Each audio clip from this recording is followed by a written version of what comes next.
من الشيطان الرجيم بسم الله الرحمن الرحيم الحمد لله رب العالمين والصلاة والسلام على محمد وعلى آله وصحبه وسلم. My dear brothers and sisters, Assalamu alaikum wa rahmatullahi wa barakatuh. I would like to welcome you all again to this blessed day of Jum'ah. I don't have to welcome you. Allah has bestowed it upon all of us as a ni'mah, barakah, and a great day of coming together, alhamdulillah. Two things that I want to bring to your attention. The first one is very easy. We welcome the month of, which month is it? Are you sure? Rajab, right? He's just wanting to make sure you're awake. And Ramadan is only a few days away, a month away. Inshallah. Just see where you are. How many months? He says 4. Ya Allah, I don't know when he's going to be fasting. I think you're going to be fasting in December, very short time. But it's only 2 months away. Allahu Akbar. Prophet used to welcome Rajab and Sha'ban, and he used to say, Ya Allah, make it possible for me to witness Ramadan. So we do the same. We make dua that Allah accepts it, say Ameen. And we will inshallah talk more and more as we get closer and closer to Ramadan. We are already getting excited. Today, I also want to bring to your attention another day. Not from a hadith of Rasulullah, not from the verses of the Quran, but human beings have come together and decided that they want to celebrate International Women's Day today. I think it's a great thing, and I think we should all welcome any day when we can honor one another with our honor and dignity that Allah has given all of us. We should welcome any day, every day. Brothers and sisters, today I want to talk about this particular topic which is one of my favorite, as you probably know. There are reasons why it's my favorite. Allah Azza wa Jal created man and woman as co-partners on this earth. He did not create man superior and woman inferior. Though some people like to translate the verse, الرجال قوامون على النساء, to mean exactly that. Actually, it doesn't mean. الرجال قوامون على النساء means men are responsible for providing, shouldering the responsibilities of their family. An Imam was giving a lecture in his masjid, and he said, Allah on the day of judgment will ask you all about your burden. So make sure you carry your burden very well. So he went home, walked inside the house, and he picked up his wife and started walking around the house. His wife said to him, what's the matter? Why are you carrying me for a change? He said, my Imam told me to carry my burden. And I am. My brothers and sisters, men should be humbled by the responsibility Allah has given them. It is not a point or a statement of arrogance that Allah has given me a responsibility to provide for my family, my wife, my children, and therefore I am better than everybody else. No, that's what Shaitan said when he was disobeying Allah, when Allah ordered him to prostrate in front of Adam, and he said, I am better than him. Ana khayrun minhu, I am better than him, were his words. When you assume you're better than anybody based on whether they're man or woman, there is a problem. The problem is in the mind. There is a mental crisis among some men who behave like this. I call them, or at least I call upon psychologists to go and treat them.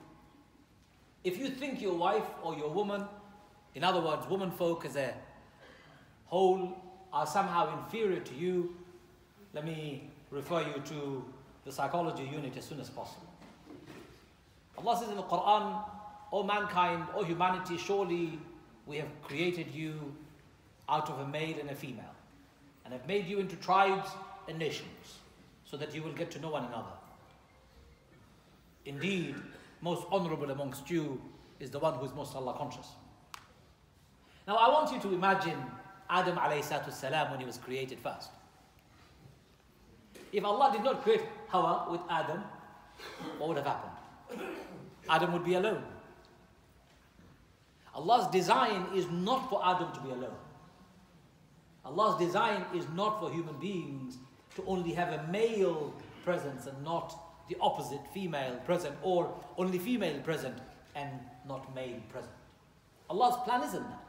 Allah's plan is to have man and woman together as partners on this earth, only purpose of their creation, he says, is to worship him, to devote their life in service to Allah and making this earth a better place. So Allah created all of us with man and woman as the core foundation of our society. If Adam was on his own, we'd all come to an end. We'd be extinct. Actually, would never be, because Adam would be on his own. There would be no children for him. So Allah designed Adam in such a way that he would be inadequate without his female partner, or a female would be inadequate without her male partner on this earth. We would be inadequate. Remember this. So if you look down upon female as somehow inadequate to you, if you feel that women are inferior to you, there is a psychological block.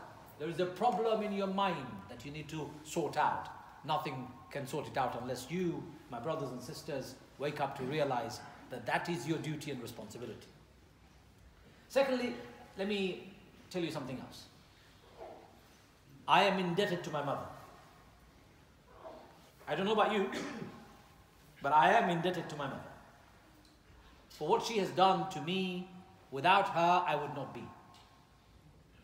Men cannot imagine what it means to be pregnant.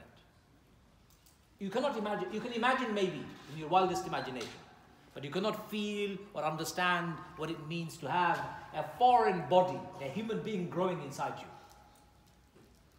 From a small clot of blood which alters her entire being. How many nights and days has she been sick in the early stages of pregnancy? Allah only knows. How many days she has felt her head spinning, her body going out of control, and yet out of love and compassion, she was patient. She was patient, and she was patient. As I grew bigger and bigger inside her, I started kicking her. I started prodding her. I started probing her. I did all sorts of things inside her stomach. I did somersaults day and night. When she wanted to sleep, I disturbed her sleep throughout the 9.5 months of pregnancy. I am indebted to my mother for bearing with it through thick and thin, through hardship and difficulty. My brothers and sisters, which men have you ever heard stay up whole night or become sick because somebody else is inside their belly? No men ever have experienced it. So if there is anything you can do to honor that experience of your mother, honor your sisters, honor your wife, honor your daughters, honor your nieces, honor all women of all parts of the world generally. Nobody else can ever give you that experience except our mothers and all female who go through this experience. Brothers and sisters, that it doesn't end there for them. A mother would have suffered 9.5 months of pregnancy, and then she would give birth, and birthing process could kill her. She would die. 303,000 women every year die out of birth complications. Did you know that? There's nearly 500,000 women die every year out of complications at birth. How many men have you ever heard ever dying because they were giving birth to anybody? Zero. None whatsoever. The comparison is incomparable. It's not even worthy of mention. They risked their life to bring you up on this earth, to deliver you, and they could die in that process. Brothers and sisters, not only that, they give you the start to life that nothing else could compare. They give you disease fighting, infection busting, immune system developing, IQ gathering, your life nurturing, elixir of life called mother's milk. Nothing can compare to what Allah has given a mum, a mother, to that natural milk that she gives to the child. If the child doesn't get it, it is said that the child will suffer throughout its life in its strength and in its efficiency to fight disease, infection, and all the other. In fact, its own IQ development is impaired if the baby does not take mother's milk in the beginning. My brothers and sisters, which men have you heard ever do this? man have you ever heard giving life nurturing, disease fighting, infection busting, IQ developing, life nurturing milk to their children? Nobody, no man can ever do it. None. It's not comparable. Brothers and sisters, mother stories don't end there. Then they stay up every day throughout early days of your life. No matter what time of the night or the day, you are up, your mother is there to feed you. I remember my son Ibrahim here, he was little, and I said to my wife, why don't you sleep tonight and I'll look after him, I'll give him some milk. She said, are you sure? Yeah, inshallah, I'll do it, no problem. So she said, he will wake up 6 times at night 6 times. Imagine that. And every time he wakes up, you give him milk. I said, okay, no problem. Brothers and sisters, in the morning when I woke up, I told my wife, he's a very good boy. He only woke up 3 times maybe. I gave him milk and he was okay. My wife said, no, he woke up 6 times. He just slept through the remaining and I woke up. No matter what you do as men, I'm afraid you cannot compare with what mothers do for their children. In fact, before the lips of the baby even opens to cry for milk, milk rushes to their body. Milk is ready, waiting for it to pour out to the mouth of the baby. And this is what Allah has given as a ni'mah, as a connection between a child and a mother. Only a mother can tell you. A father can never experience anything like this. And then, all throughout life, she teaches him how to read, how to write, how to walk, how to talk, how to eat. Remember when your little child was holding his spoon, forget the spoon, he had all his hands and his legs in his food bowl, putting food in his mouth and his nose and his eyes and ears. He didn't know where food was going. Mother was attentively teaching the child how to eat. Your first food came from your mum. Your first lesson of how to eat came from your mother.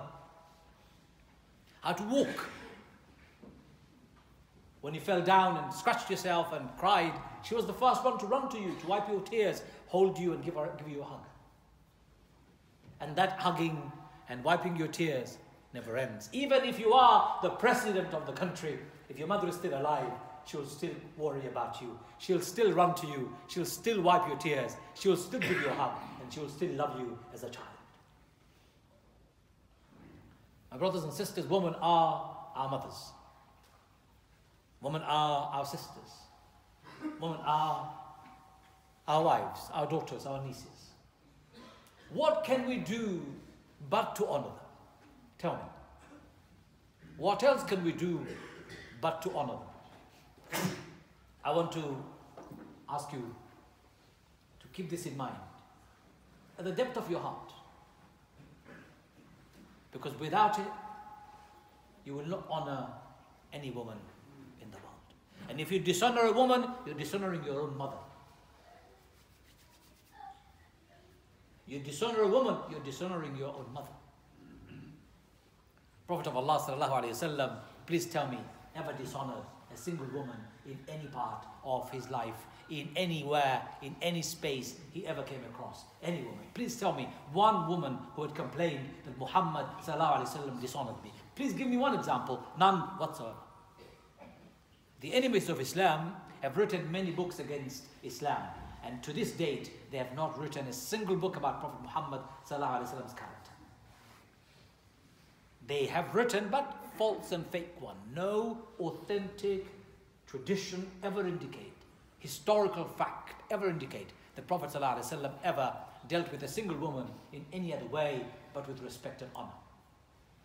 His milk mother Halima, when she came to visit him, he got up and he took his own shawl off, put it on the floor and told her to sit down. And the companion said, Ya Rasulullah, who is this woman who deserves such an honor that you took your shawl off? What did he say? My milk mother. When the companions asked, Ya Rasulullah, who has more right over me? He said, your mother. Who has more right over me next? Your mother. Who has more right over me next? Your mother. And then he said, your father. Fathers have not been forgotten, but proportionately he has given more to the mother, 3 times more, for a reason. Your mother gave birth to you. Your mother nurtured you, fed you, taught you, became your teacher, carer, educator, inspirer, your counsel, your comforter, your solace, your protector. Everything in one. It's called your mother, and mother is a woman. Do not ever dishonor a woman. Do not ever dishonor a woman. May Allah forgive us for any dishonor that we may have done to any woman in any part of the world, and make us understand and respect our woman adequately as our Prophet Muhammad sallallahu alaihi wasallam and his companions exemplified in their lives. Thank you very much.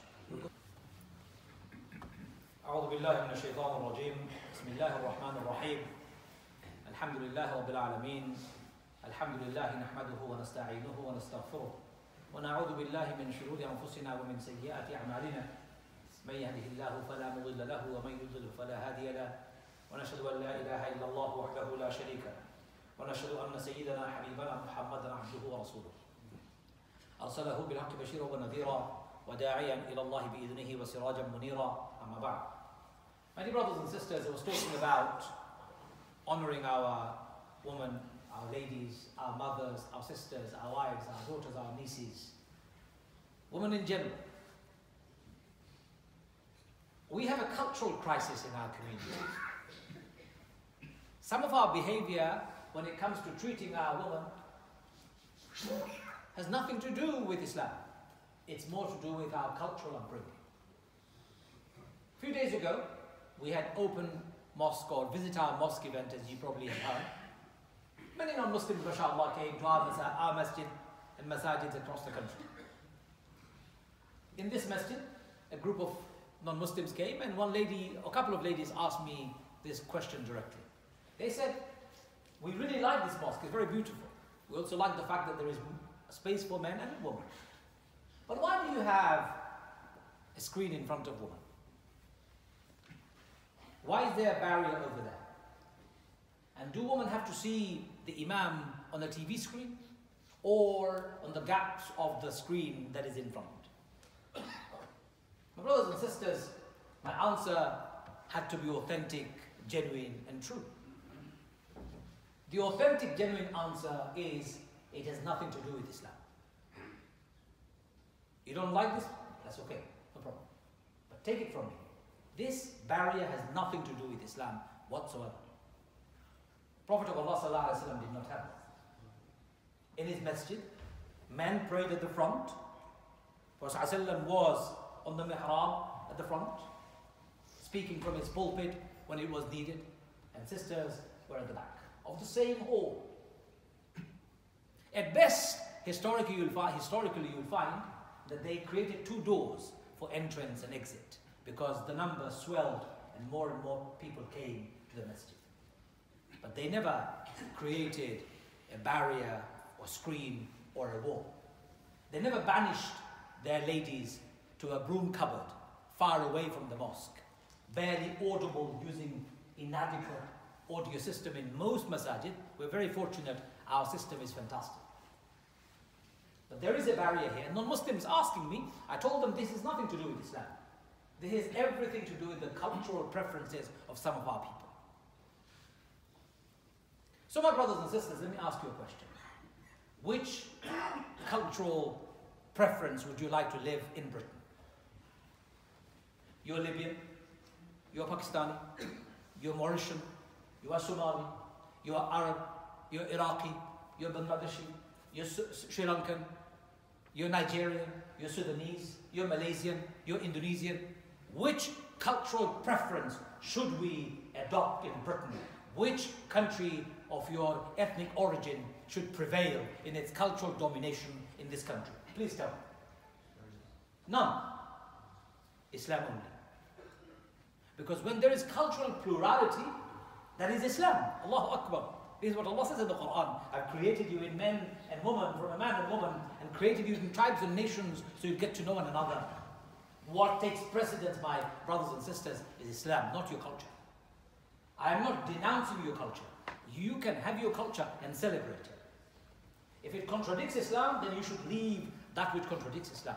But go ahead and celebrate Islam in your own cultural expressions, as long as it doesn't contradict the essence of Islam, no problem.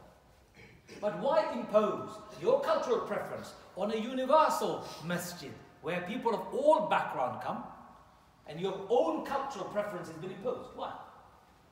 There's a cultural crisis in our community when it comes to the way we treat our women, and unfortunately that prevails. I went to a program at a university, a prestigious university in the UK, where our children are going to expand their brain, to expand their horizon, to become doctors, engineers, teachers, philosophers, physicists, chemists, the leaders of tomorrow. In that university, Islamic Society, they were holding an event.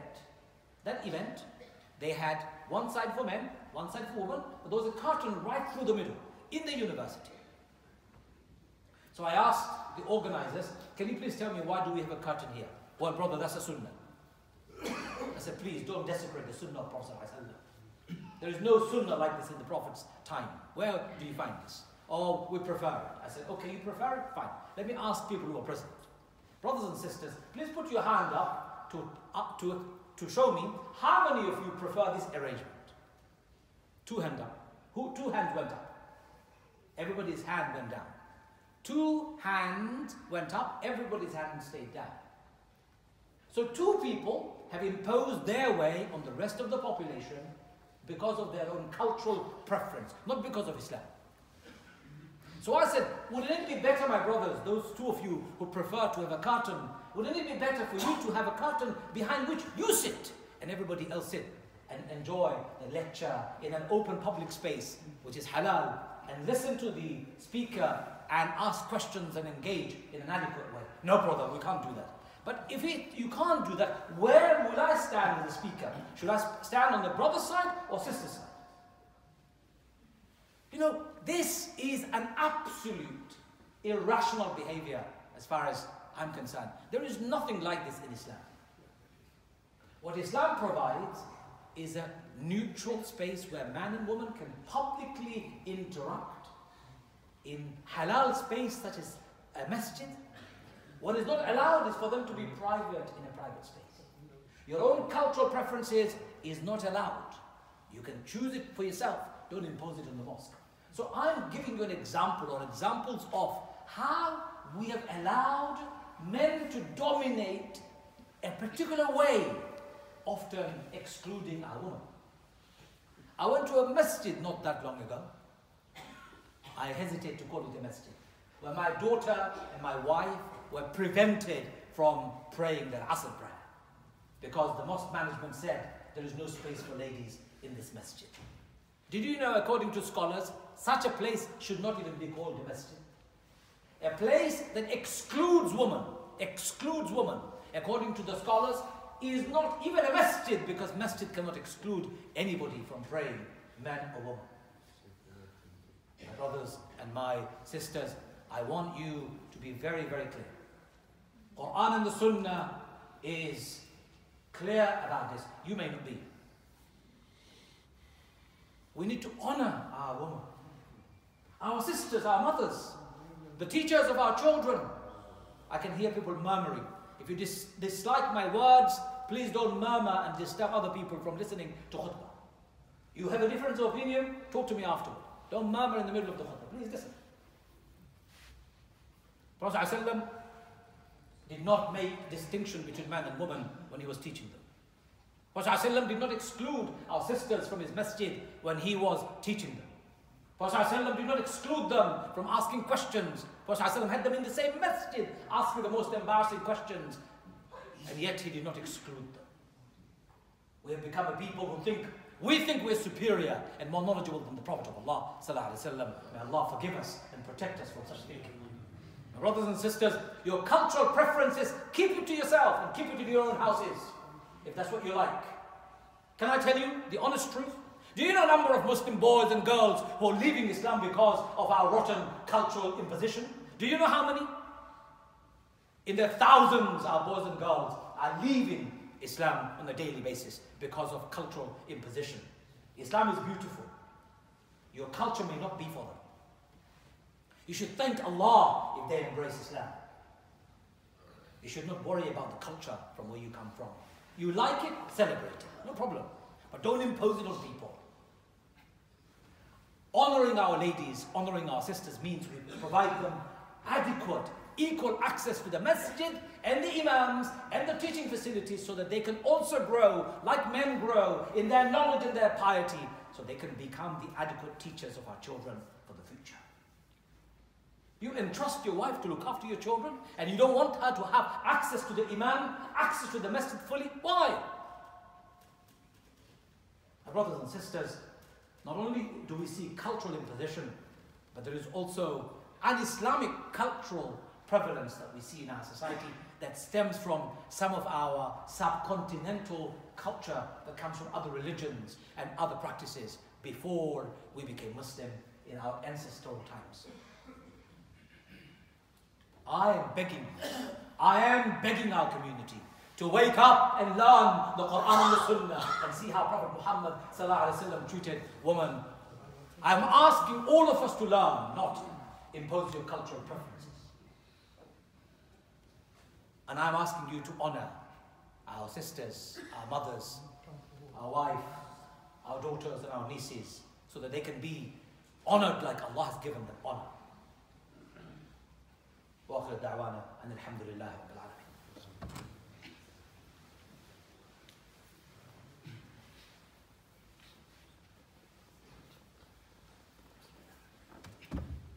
الحمد لله رب العالمين والصلاة والسلام على محمد وعلى آله وصحبه وسلم. My brothers and sisters, we all are indebted to our wives. I am. If it wasn't for my wife, the way she brought up our children, I think our children would be lost a long time ago. And I should show my indebtedness to my wife every day. She cooks for me. She cleans my house. She irons my clothes. She keeps my house ready and warm, welcoming and friendly. She picks up my children after school. She drops them at school. She is not only a wife, not only a mother, a housekeeper, a cleaner, a cook. Do you want me to go on and give you a list of things she does for me? My carer, everything. I should be indebted to her. What a funny way to show your indebtedness to your wife by saying, hey, don't come to the mosque. You stay at home. What a funny way. What a funny way. What a funny bunch we are. Brothers and sisters, this is why imposed segregation creates alienation. Take the example of Saudi Arabia. In Saudi Arabia, as a woman, you're not allowed to come out at all unless you are niqabi. Until recently, but before, it was completely not allowed. You must have a mahram to go anywhere, etc., etc. That was the society they created. I remember when I went to Umrah, got on the plane, on the way back I was on the plane. Halfway, I looked around and I could not recognize the plane. I could not recognize the passengers on the plane. Majority of the ladies who were wearing niqab and abaya had taken them off. Now they're wearing jeans and t-shirts. And I asked somebody, what happened? They said, well, they're coming to England. Imposed social order is what happens to society. As soon as a small crack of freedom comes, they run away from Islam because you have made Islam appear rotten in those people's lives. You have made hell for them because you have imposed and curtailed their freedom. Allah doesn't curtail anyone's freedom. Honoring women, it requires, my brothers and sisters, you treating your wife, your daughter, your niece, your children, all women like you would like to be treated, with respect and honor, with freedom, with access to places to grow, to become more spiritual, to become closer to Allah, access to the masjid like you have. Our masjid is beautiful because our sister's space is there anytime any sister wants to come and pray. She's welcome to. Allahu Akbar. Which other masjid will you find similar to this? I want to see every masjid in this country open to our sisters in the same way. I went to Blackburn the other day. If you're from Blackburn, forgive me. There was no space I could find for sisters to pray in a masjid. They told me in Blackburn we don't have such facilities. Apparently there is only one mosque that allows sisters in, and there are hundreds of mosques in Blackburn. They have a different mosque than the Rasul's masjid. They have a different mosque than the model of Prophet Muhammad sallallahu alaihi wasallam. Brothers and sisters, honoring our sisters requires that mind change. So my elderly uncles and younger brothers who are uncomfortable with the words I've said, I challenge you. I challenge you. Bring the evidence to show that they're not allowed in the masjid. Bring the evidence to show that they cannot be equally treated like man should be. Bring me the evidence that says that they should be discriminated. Bring me the evidence to show that Prophet Muhammad ﷺ treated them in any other way except treating them with honor and respect. I will say sorry to you. I'm standing in front of you right now. You cannot show me one evidence of such a nature. You can bring me your cultural evidences, yes I know. You can bring me books I've read where there are da'if, mawdu', fabricated lies of hadith that is attributed to the Prophet Muhammad ﷺ, which contains misogyny, which contains chauvinism, discrimination, nothing to do with the hadith literature. According to the majority of the scholars, those are da'if, weak, those are mawdu', those have been fabricated by people to justify their own way. Don't bring me such nonsense. Bring me authentic evidence from the Quran and the life of the Prophet of Allah ﷺ. My brothers and sisters, I have a daughter. I have a daughter. I have a wife. I have a mother. I have 3 sisters. I have many nieces. I wouldn't want anyone to discriminate them, ever. I wouldn't tolerate anyone treating them as second-class citizens, ever. Would you? Would you? No. So let Muslims become the champions of showing respect and honor to women all across the globe. Let us become the champion who show respect and honor to everyone, regardless of their gender or their color or their nationality. Ya Arhamar Rahimin, Ya Akramul Akrameen, honor us with your honor, Ya Allah. Honor us with your honor, Ya Allah. Honor us with your honor, Ya Allah. Ya Arhamar Rahimin, empower us so that we can treat our ladies with honor and dignity, Ya Allah. Ya Arhamar Rahimin, change our thinkings of ignorance and convert them and change them into thinking of enlightenment, Ya Allah. Enlightenment based on Quran and the Sunnah, Ya Allah. Enlightenment based on your beloved Prophet Muhammad ﷺ's life, Ya Allah. Ya Akramul Akrameen, Ya Arhamar Rahimin. Give our sisters, our mothers, those who have sacrificed everything that they have to bring up next generation of human beings with the best of this world and the hereafter, Ya Allah. Ya Allah, protect them, Ya Allah. Ya Arhamar Rahimin, grant them with the highest of paradise, Ya Allah. Give them the same honor that you gave to Aisha radiallahu anha, the same honor as you gave to Asiya, give them the same honor as you gave to Maryam, give them the same honor as you gave to Khadija radiallahu anha. Ya Arhamar Rahimin, give them all the honor that you gave to the great woman of the world, Ya Allah. Ya Arhamar Rahimin, Ya Akramul Akrameen, remove the barriers that we create against them, Ya Allah. Remove the barriers that we create against them, Ya Allah. Ya Arhamar Rahimin, Ya Akramul Akrameen. Free our society from prejudices, Ya Allah. Free our society from discrimination, Ya Allah. Free our society from our rotten ways, Ya Allah. And restore amongst ourselves peace and tranquility, Ya Allah. ربنا تقبل منا إنك أنت السميع العليم وتب علينا يا مولانا إنك أنت التواب الرحيم إن الله يأمر بالعدل والإحسان وإيتاء ذي القربى وينهى عن الفحشاء والمنكر والبغي يعظكم لعلكم تذكرون فاذكروني أذكركم واشكروا لي ولا تكفرون والله يعلم ما تصنعون أقم الصلاة